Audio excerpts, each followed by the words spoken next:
Outside the city gates, the skulls were not buried, they were displayed, stacked beside the road where every traveler, merchant, soldier, and governor could see them.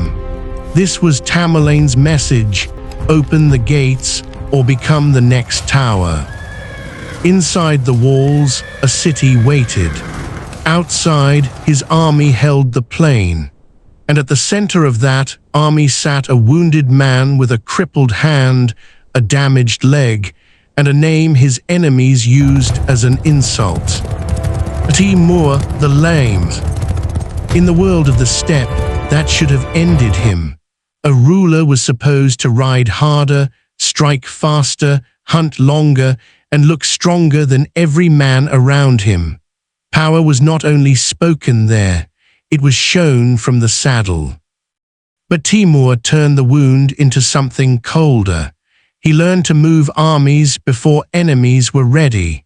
He learned to break cities before the first ladder touched the wall. He learned that a rumor could cross a desert faster than cavalry. Before he became Tamerlane, he came from a broken world. Central Asia was filled with tribes, dying khanates, moving camps, old Mongol names, and new men trying to steal power from the ruins.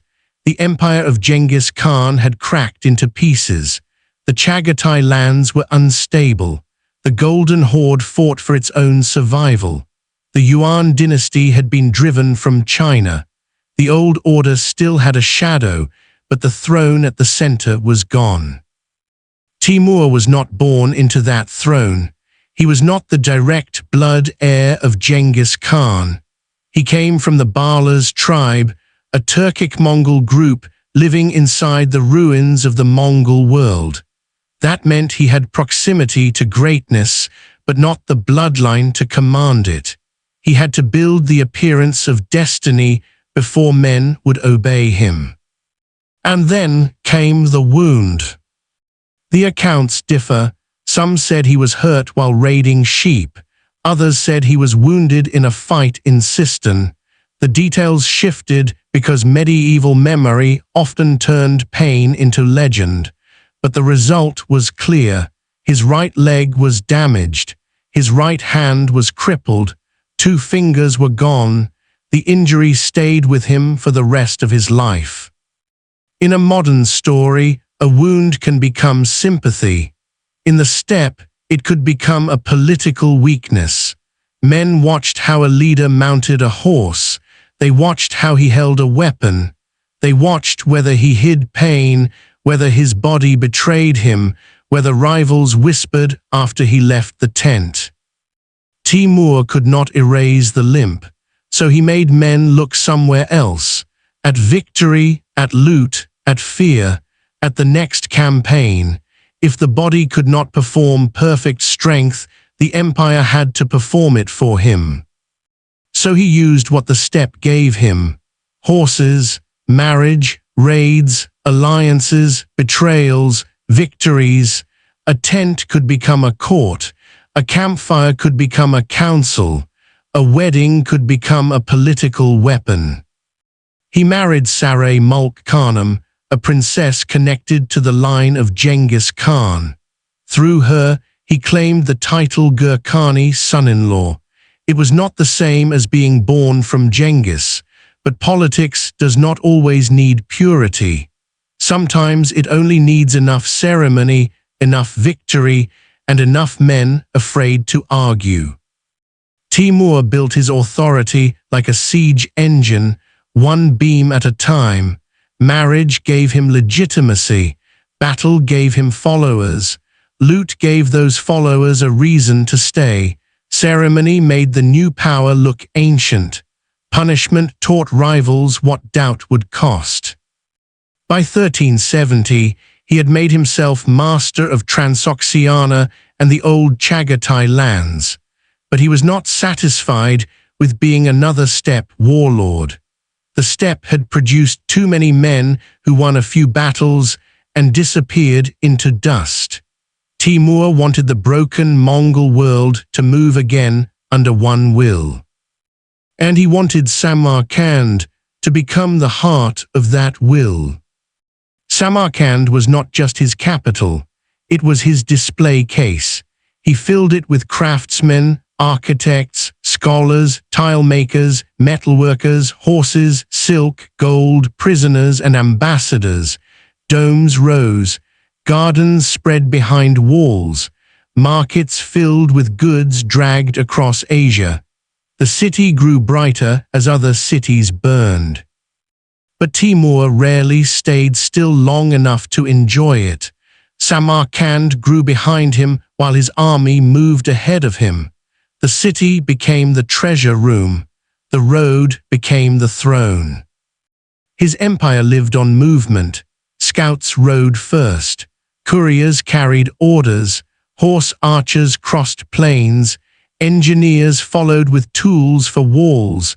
Prisoners marched behind the army. Captured artisans moved towards Samarkand. Every road could become a supply line. Every city became a decision. Timur understood geography as a weapon. If he moved faster than his enemies could gather, their walls mattered less. If he struck before two rulers trusted each other, alliances died before armies formed. If his name arrived before his banners, half the battle had already begun. His army was not just a crowd of riders. It was a moving machine. Light cavalry gave speed. Heavy cavalry gave shock. Engineers gave force against walls. Prisoners gave labor. Loot gave motivation. Victory gave belief. Men followed Timur because he won, and in that world, victory was a language every tribe understood. Inside his camp, power had its own rhythm. Horses were fed before dawn. Messengers rode out before the dust lifted. Captured guides were questioned beside maps. Engineers counted timber, rope, stone, and iron. Scribes turned decisions into orders. Chiefs measured their loyalty by the gifts they received and the fear they still felt. This was not a wild horde moving blindly. It was a war machine built around a wounded man who could not afford disorder. Every scout had a purpose.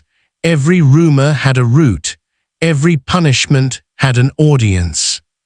Then Persia felt the machine. City after city faced the same choice: open the gates and survive damaged, keep them closed and risk becoming an example. Timur did not need every city destroyed.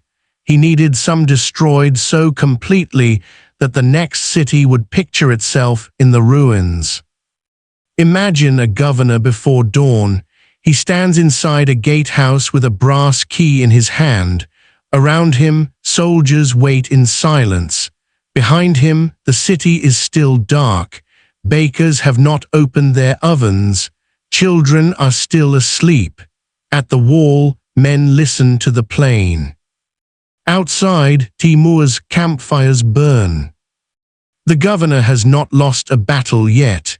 No ladder has touched the wall. No gate has cracked. But he has heard what happened to the last city. That is the moment Timur wanted. The moment before battle, when a man begins to surrender inside his own mind. In Isfahan, the lesson became legend. The city had submitted, then rebelled against Timur's forces. His answer was not only military, it was theatrical. Accounts speak of tens of thousands killed and towers built from severed heads. The exact numbers shift from source to source, but the pattern is clear. The dead were arranged so the living would understand. The punishment did not end at the battlefield. It entered the street. It entered the house. It took the merchant, the guard, the craftsman, the tax collector, the son hiding behind a door. It told every other city that resistance would not be treated as courage. It would be treated as a disease to be burned out. A soldier could forget the name of a treaty. A governor could ignore a warning letter. But no one forgot a road lined with heads. That is why the skull towers mattered. They were not random cruelty thrown into the dust. They were architecture. A fortress was built to make a city feel safe. Timur built towers to make safety feel like an illusion. In Van, an ancient city in eastern Anatolia, stories told of captives thrown from the citadel walls. The wall that once protected people became the place from which bodies fell. Timur understood the power of a changing image. In one city, skulls became towers. In another, walls became execution platforms. Each place received its own memory of terror. Then he turned north, toward the Golden Horde. The Golden Horde was not a minor enemy. It was one of the great heirs of the Mongol world, ruling across the steppe and over the Russian lands. Its Khan, Toktamish, had once risen with Timur's help. That made the war sharper. In steppe politics, a former ally knew too much. A man who had sat near your fire could become more dangerous than a stranger. Toktamish knew the steppe. He knew speed, raids, winter roads, and moving armies. He was not a soft king hiding behind palace walls. That made him exactly the kind of enemy Timur had to destroy completely. At the Terek River in 1395, Timur shattered Toktamish. This was not only a battle between armies, it was a fight over the inheritance of Genghis Khan's world.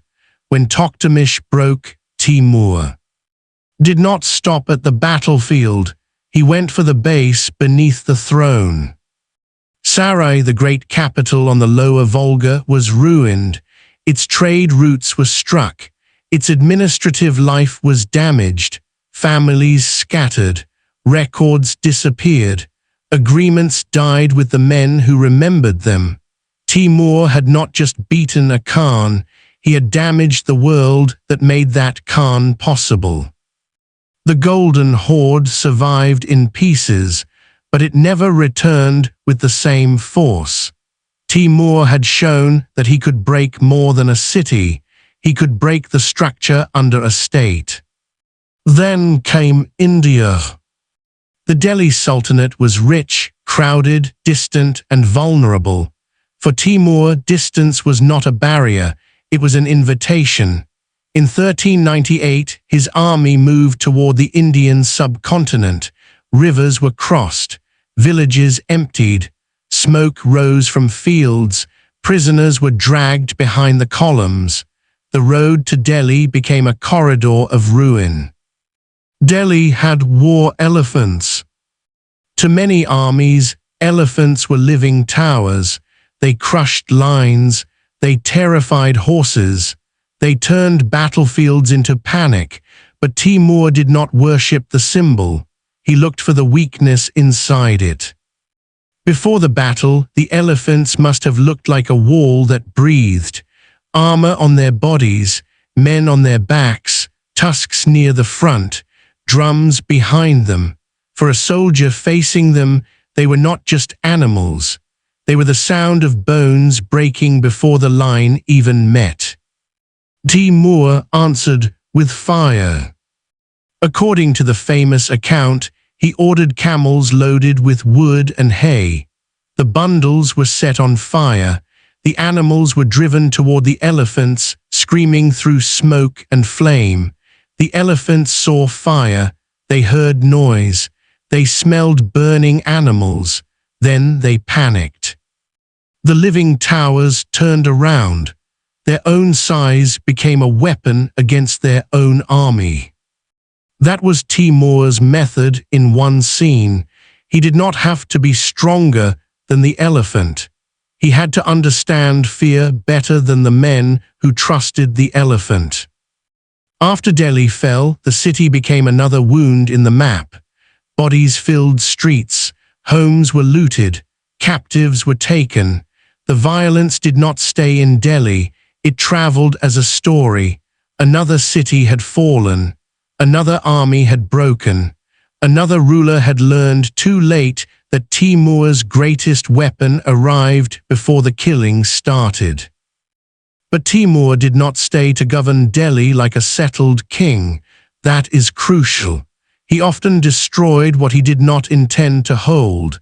He carried away wealth, animals, artisans, and prestige. Then he moved again. His empire was not a calm state spreading slowly over a map. It was closer to a storm with a capital behind it. The storm broke cities. The capital absorbed what survived. Picture a captured craftsman on the road to Samarkand. His hands are tied, but those hands are the reason he is still alive. Behind him, his city burns. Ahead of him, Timur's capital waits. He is not being taken because he is a soldier. He is being taken because he can carve stone, fire tiles, shape metal, or raise a dome.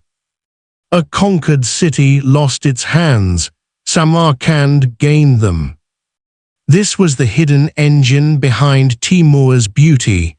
The blue domes, the decorated gates, the gardens, the tiled walls, they were not separate from the violence. They were one of its results. Samarkand glittered because the road behind it burned. Then the storm moved west. Syria and Mesopotamia came under his shadow. Aleppo fell. Damascus faced him. Baghdad suffered. These were not empty names on a map. These were cities of scholars, markets, mosques, workshops, families, books, memory, and pride. To strike them was not only to win territory, it was to cut into civilization itself. In Damascus, chroniclers describe torture, enslavement, fire, and panic. Among the captives was a boy named Ahmad ibn Arabshah. He was young enough to be dragged away, but old enough to remember what had happened. Years later, he would write about Timur with hatred. That matters. The witness is not a number. He is a child looking back at a ruined city. Imagine him on the road. Smoke rises behind him. A doorway he knew is gone. A market that once filled the air with voices is silent. He does not yet know he will become a writer. He does not know his memory will outlive the soldiers. But the scene enters him. Years later, when he writes, Damascus is still burning inside the sentence. Baghdad became another part of the legend. Accounts speak of mass killing and towers of skulls. The numbers shift, as medieval numbers often do, but the pattern remains. Timur punished cities in ways designed to outlive the battle. He wanted a governor far away to hear the name Baghdad and feel the gate key grow heavy in his hand. Now look back at Samarkand. Every ruined city sent something there: a craftsman, a horse, a manuscript, a jewel, a carved door, a piece of skill that could not be replaced. Timur's capital was not simply built by conquest, it was assembled from the aftermath of conquest. That is what made it so powerful as an image. Visitors saw beauty, but behind the beauty stood forced movement. Behind the tile stood a burned workshop. Behind the dome stood a captured master. Behind the garden stood a city that had lost the men who knew how to build. A Spanish ambassador, Ruy González de Clavijo, reached Timur's court in 1404. He saw Samarkand when Timur was old, ill, victorious, and still preparing for another campaign. He did not enter a quiet palace. He entered a theater of power. Elephants stood near tents. Nobles waited in ceremony. Gifts were counted. Messengers moved between pavilions. Silks, gardens, horses, banners, and armed men surrounded the old conqueror. Timur's body was aging, but the court around him still performed strength. Even buildings had to obey him. When a great mosque seemed complete, he could still find the entrance too low, the design unworthy, the scale too small. A doorway could be accused of weakness. Stone itself had to submit. That detail tells you something important. Timur's mind worked the same way in architecture and war. A city gate, a battlefield line, a palace tent, a mosque portal, everything had to be arranged around domination. He did not simply want to win, he wanted the world to look conquered. Then came Ankara. By 1402, another power stood in his path, the Ottoman Empire. Sultan Bayezid I was called the Thunderbolt. He had crushed enemies in Europe. He had expanded fast. He threatened Constantinople and pressed deep into Anatolia. Bayezid was not weak. He was not foolish. He was one of the most dangerous rulers of his age. That is what makes Ankara so powerful. This was not Timur crushing a helpless city. This was one moving empire colliding with another, one ruler called the Thunderbolt, one ruler called the Lame. One had speed in his name. The other had turned weakness into strategy. Before the battle, Bayezid still looked like the future. His empire was rising. His armies had crossed continents. His enemies knew his name. He was the kind of ruler men expected to keep moving forward until something enormous stopped him. Timur became that something. The battlefield near Ankara was not just open ground. It was heat, dust, thirst, loyalty, and timing. Bayezid's army had marched hard across Anatolia. His men were tired. His horses needed water. Timur maneuvered with patience and cut off access to the supply. Imagine an Ottoman soldier under the sun. His helmet burns against his skull. His tongue sticks to his mouth. Somewhere ahead, water exists, but Timur's riders stand between him and the stream. The battle has not fully broken yet, but the body is already losing. This is how Timur fought. He made the ground join his army. He made thirst join his army. He made old political grudges join his army. Then loyalty cracked. Some Anatolian forces in Bayezid's army had old ties to rulers displaced by the Ottomans. Timur knew the seams inside the enemy line. He did not only attack the front, he attacked the pressure points.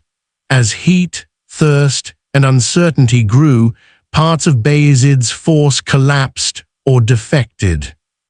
The Ottoman line broke. Bayezid was captured. Later stories claimed that Timur kept him in a cage and displayed him like a trophy. Some versions said he was chained.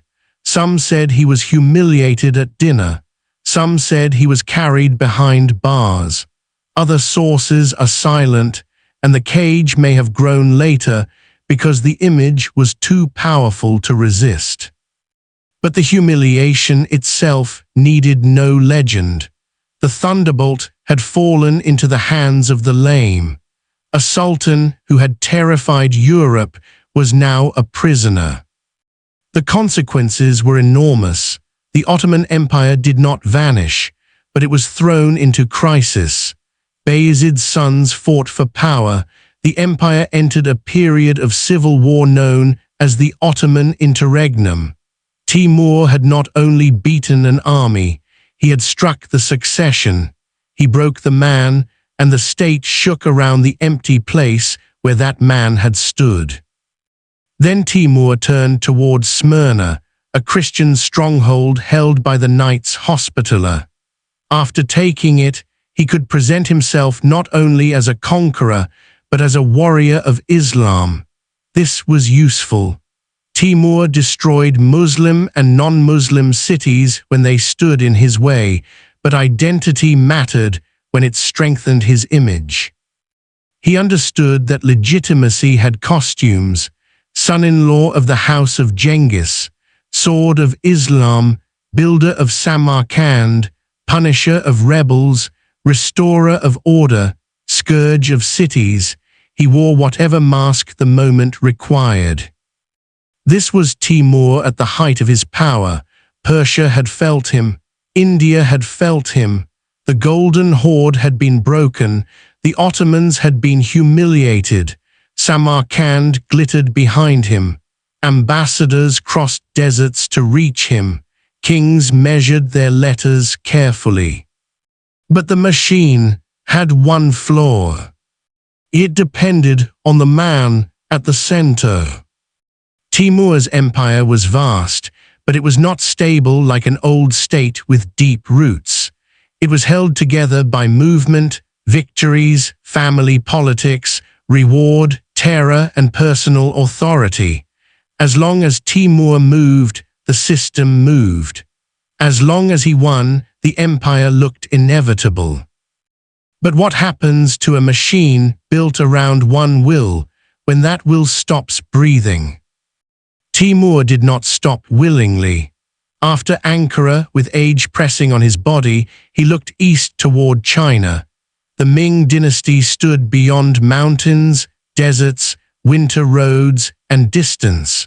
For most rulers, what Timur already had would have been enough, but conquerors like him often cannot live inside the word enough. The map still had edges. The old dream of Mongol restoration still pulled at him. China was not just another campaign, it was the final horizon. In 1404 he prepared the expedition. Men gathered, horses moved, supplies were arranged, tents came down, baggage lines formed. The old conqueror, nearly 70, wounded and ill, still wanted the next world to break. There is something almost brutal in that image. An old man with a damaged body, a frozen road ahead, a massive army behind him, a map that still refused to be finished. Then winter closed around him. The road hardened, snow covered the plain, horses breathed white into the cold, men wrapped themselves in cloth and leather, wheels sank, hooves slowed. The army that had crossed deserts and rivers now moved against ice. Winter did not care about his reputation. Snow covers banners and bones the same way. Cold enters tents, joints, lungs, and old wounds. Timur had forced cities to open. He had forced sultans to kneel. He had forced geography to bend. But now the road itself became the enemy. At Otrar, on the route toward China, Timur died in February 1405. The Chinese campaign ended before it truly began. The army that was supposed to open a final conquest instead carried a corpse back towards Samarkand. His body was buried in the Gur-Amir mausoleum. Stone, shadow, a black jade slab. A man who had filled the world with motion now lay under weight that would not move. The empire did not survive him as he had built it. His descendants inherited cities, claims, armies, rivalries, and memories, but they did not inherit Timur himself. His system could open gates, break rebellions, and make governors bow, but it could not breathe for long without the man who drove it forward. That is the central irony of Timur's life. He overcame a body that should have limited him. He rose from the violent politics of the steppe to become one of the most feared men on earth. He defeated armies across Asia. He turned Samarkand into a jewel. He humbled the Ottomans. He shattered old powers. But a state built around one man can look permanent only while he is alive. It can look like destiny while every campaign ends in victory. Then the rider falls. The horse keeps moving for a moment. The reins go slack. The sons, Generals, governors, and rivals begin to look at each other. Centuries later, Timur still disturbed the dead. In 1941, Soviet archaeologists opened his tomb in Samarkand. Mikhail Gerasimov and his team examined the remains and confirmed what the old name had carried for centuries. The body showed signs consistent with lameness. The legend says there was a warning connected to the tomb, a curse that whoever opened it would unleash disaster. Soon after, Nazi Germany invaded the Soviet Union. The historian may call it coincidence. The storyteller hears something else. Later, Timur was reburied with Islamic rites, and another layer of legend attached itself to the Soviet victory at Stalingrad. Even in death, his tomb became a place where fear gathered. The man had been dead for more than 500 years, but people still wanted to believe that disturbing him could shake the world. That is a dark kind of legacy, not love, not peace, not gratitude, a memory so violent that even bones seem dangerous. Timur would be remembered in different ways, in some places as a national hero, in others as a butcher, in some histories as a military genius, in others as one of the great destroyers of cities. All of those memories circle the same dark center. He was not simple. He was not just a monster in a story. He was a brilliant commander who understood the mind of his enemy and used that knowledge without mercy. That is why he is dangerous to remember incorrectly. If we turn him into a cartoon villain, we miss the warning. The horror was not that Timur was stupid and cruel. The horror was that he was intelligent and cruel. He knew how a rumor moved. He knew how a governor thought when his city was surrounded. He knew how thirst broke an army. He knew how one image could outlive a battle. A lame man in the saddle became more dangerous than stronger men because he understood power as theater, timing, punishment, and memory. His wound did not make him merciful. It made him sharper.